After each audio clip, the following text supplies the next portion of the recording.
आटे के गोलगप्पे बनाने के लिए मैंने 2 कटोरी आटा लिया है, यानी कि ये 200 ग्राम आटा है। और ये 100 ग्राम सूजी है, यानी कि 1 कटोरी सूजी है। ये मोटी सूजी होगी तो आपको 1/4 डालनी है, पर अगर पतली सूजी है तो आपको इसकी हाफ डालनी है। इस बात का आप ध्यान रखिएगा।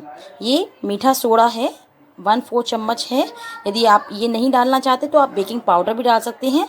दोनों में से आप कोई भी चीज़ डाल सकते हैं।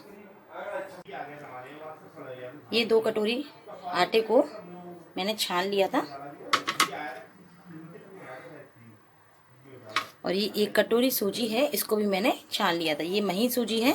यदि आपके पास मोटी सूजी है तो आप उसको आधी कटोरी डालिएगा, यानी कि 1/4 इसका रेशो रखिएगा। ये खाना सोडा है। अब मैं इसे आपस में मिला लूँगी और मिला के इसका एक डो तैयार कर लूँगी। बहुत ज़्यादा लूज़ डो इसका तैयार नहीं करना है। जिस तरीके से आप आटा नीट करते हैं वैसा डो तैयार नहीं करना है, थोड़ा टाइट होना चाहिए इसका डो। बस इस बात का ध्यान रखिए। थोड़ा थोड़ा पानी डाल के मैं इसका एक डो तैयार कर लूँगी। आप चाहें तो इसमें नमक भी डाल सकते हैं, वो आपके टेस्ट के अकॉर्डिंग है। अगर आप चाहें तो इसमें 1/4 चम्मच छोटी वाली उसमें सॉल्ट भी ऐड कर सकते हैं।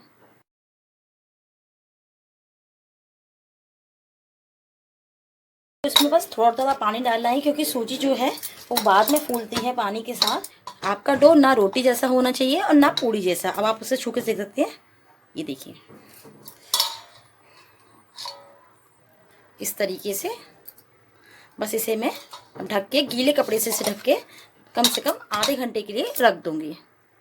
आप कोई भी कपड़ा गीला कर लीजिए और गीला करके बस इसे आधे घंटे के लिए ढक के रख दीजिए। आधा घंटा हो चुका है। अब हम इस डो को चेक करेंगे। ये देखिए, ये कितना फॉर्मेट हो चुका है। बस इसी तरीके से अब हम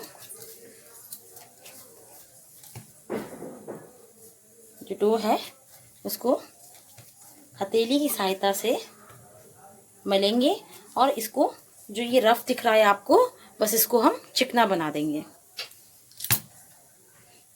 इसको आपको हथेली की सहायता से ही करना है। आप इसको जितना अच्छी तरह चिकना बनाएंगे, आपके जो गोलगप्पे हैं वो उतनी अच्छे फूलेंगे और उतने ही अच्छे करारे होंगे, और कहीं से भी आपको वो फटे फटे दिखाई नहीं देंगे। बस इसी तरीके से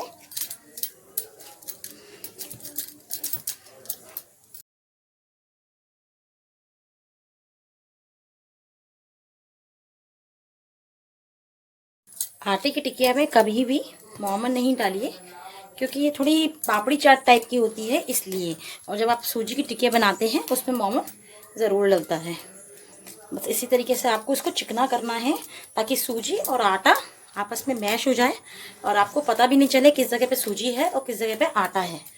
बस आटा और सूजी अलग अलग चमकने नहीं चाहिए। अब आप देख सकते हैं डो देखिए कितना चिकना हो गया है। बस इसी तरीके से हमें इसे चिकना करना है। अब हम इसे छोटी छोटी इसकी लोइयाँ तोड़ेंगे। अब मैंने इसको, इस आटे को मैं ढक के रख दूंगी। अब मैं इसकी पतली सी लेयर तैयार करूंगी। बस इसी तरीके से मल मल के आपको पतली लेयर तैयार करनी है। कहीं भी इसके क्रैक्स नहीं दिखाई देने चाहिए, वरना आपकी टिकिया भी साइड से बहुत क्रैक्स वाली दिखाई देगी। इसे एक साइज की छोटी छोटी लोई तोड़ लूंगी।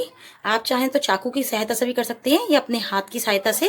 जैसे ये 1 इंच आपके ये यहाँ पर दिखाई दे रहा है, ये इस लाइन पे यहाँ से तोड़िए आप। 1 इंच के साइज की, एक साइज की लोई टूटेगी। दे देखिए,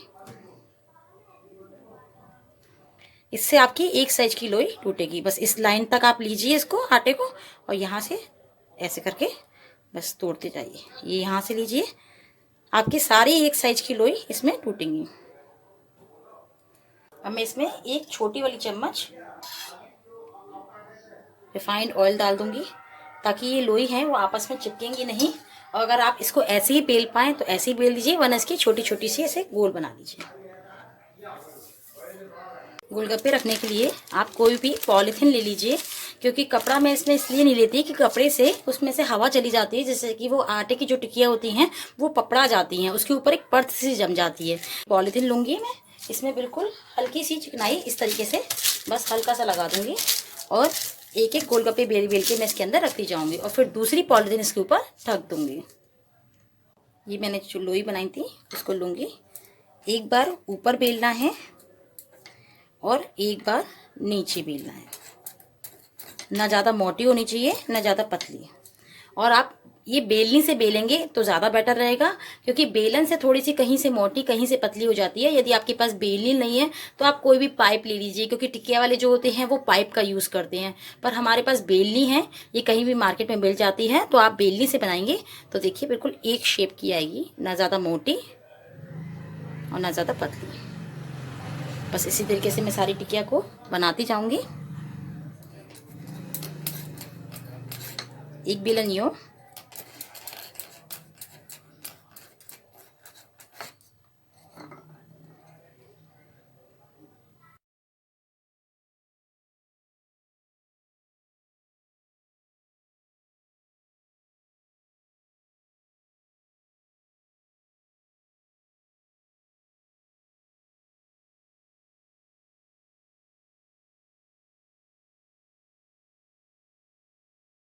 सारे गोलगप्पे मैंने बेल लिए हैं, क्योंकि इसको हमें एक साथ ही कढ़ाई में डालना होता है। अब किसी पॉलिथीन की सहायता से ही मैं इसे ढक दूंगी जब तक मेरा घी गर्म होता है, क्योंकि मैं इस पर कपड़ा इसलिए नहीं ढका है क्योंकि उसमें से हवा चली जाती है और जो टिकिया हैं ऊपर से वो उस पर एक परत जम जाती है, जिसके कारण वो फूलती नहीं है, इसलिए मैं इसमें पॉलिथीन ढकूंगी। कढ़ाई में थोड़ा सा रिफाइंड ऑयल चढ़ा दिया है। ये मैं थोड़ा सा रिफाइंड ऑयल मैंने इसमें कम चढ़ाया है, क्योंकि जो गोल वाली टिकिया होती हैं वो कम तेल में बहुत अच्छी सिकती हैं। यदि आप बहुत सारा रिफाइंड ऑयल चढ़ा देंगे तो वो एकदम ऊपर की तरफ उभर के आ जाएंगी, इसलिए मैं इसमें कढ़ाई में थोड़ा कम तेल चढ़ाऊंगी। और जब तक इसमें धुआं नहीं निकल जाएगा, सिर्फ बहुत तेज गर्म नहीं करना, बहुत मीडियम नहीं रखना, सिर्फ इसमें धुआं निकल जाएगा तब मैं गोलगप्पे इसके अंदर डालूंगी। हम गैस चेक करेंगे। छोटी सी लोई तोड़ी है मैंने, इसमें डाल के देखूंगी। अब ये ऊपर आ गई है और बबल्स दे रही है, इसका मतलब ये तेल पूरी तरह गर्म हो चुका है। बस जब तक हम टिकिया को, गोलगप्पे को अपने हाथ पे ले लेते हैं। अब गोलगप्पे को इस तरीके से अपने हाथ पे आप लेते जाइए, जितने आपके हाथ पे आए।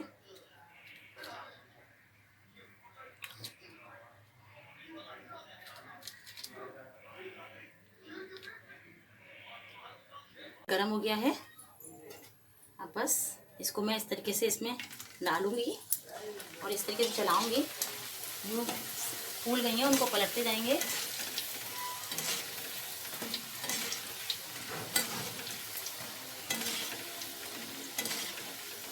इसको हमें तेज आंच पे ही इसी तरीके से सेकना है, बस 2-3 बार पलटना है।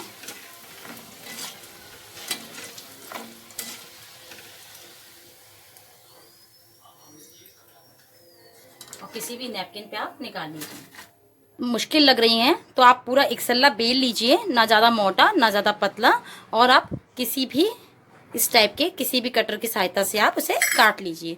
और बस ये देखिए, टिकिया हमारी ज़्यादा मोटी नहीं होनी चाहिए और ना ज़्यादा पतली होनी चाहिए, सब एक साइज की टिकिया हैं।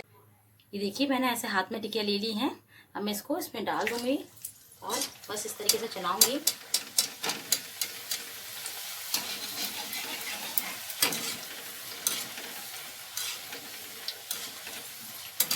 जैसे ही ये रेड हो जाएंगी तो मैं इसे उतार लूँगी।